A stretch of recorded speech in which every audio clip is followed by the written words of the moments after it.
বিশ্ব অর্থনীতিতে বিরাট তোলপাড়। রাশিয়া থেকে তেল বা প্রাকৃতিক গ্যাস কিনলেই গুনতে হতে পারে 100% পর্যন্ত বাড়তি শুল্ক।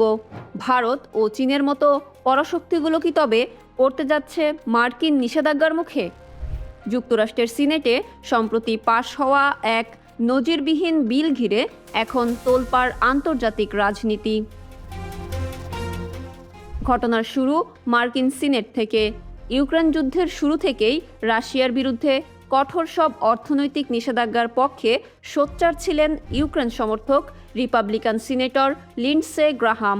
তার স্মরণের ওপর ভিত্তি করেই এই নতুন বিলটির নামকরণ করা হয়েছে।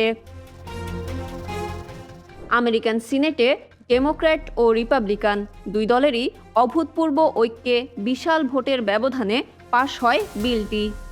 ভোটের পর ডেমোক্র্যাট সিনেটর রিচার্ড ব্লুমেনথাল বেশ জোর দিয়েই বলেন, আজ আমরা ইউক্রেনের মানুষকে বলছি আপনারা একা নন, আর ভ্লাদিমির পুতিনকে বলছি আপনি কোনোভাবেই ইউক্রেন জয় করতে পারবেন না। এমনকি সিনেটে লিন্ডসে গ্রাহামের স্থলাভিষিক্ত হওয়া তার বোন ডার্লিন গ্রাহাম মন্তব্য করেছেন, এই আইনটি কার্যকরের মাধ্যমে যুক্তরাষ্ট্র সরাসরি পুতিনের সবচেয়ে দুর্বল জায়গায় অর্থাৎ তার অর্থনীতিতে আঘাত করবে। কিন্তু কি আছে এই বিলে? সহজ কথায়, রাশিয়া থেকে তেল বা প্রাকৃতিক গ্যাস কেনা বিশ্বের শীর্ষ 5টি দেশের ওপর 100% পর্যন্ত শুল্ক আরোপ করার সর্বময় ক্ষমতা দেওয়া হয়েছে মার্কিন প্রেসিডেন্টকে। আর এই শীর্ষ 5 দেশের তালিকায় আছে চীন, ভারত, আজারবাইজান, হাঙ্গেরি এবং স্লোভাকিয়া। রাশিয়া থেকে সস্তায় জ্বালানি কিনে যারা নিজেদের অর্থনীতি সামলাচ্ছিল, সেই ভারত ও চীনের ওপর এখন ঝুলছে যুক্তরাষ্ট্রের বিশাল অর্থনৈতিক শুল্কের খাড়া।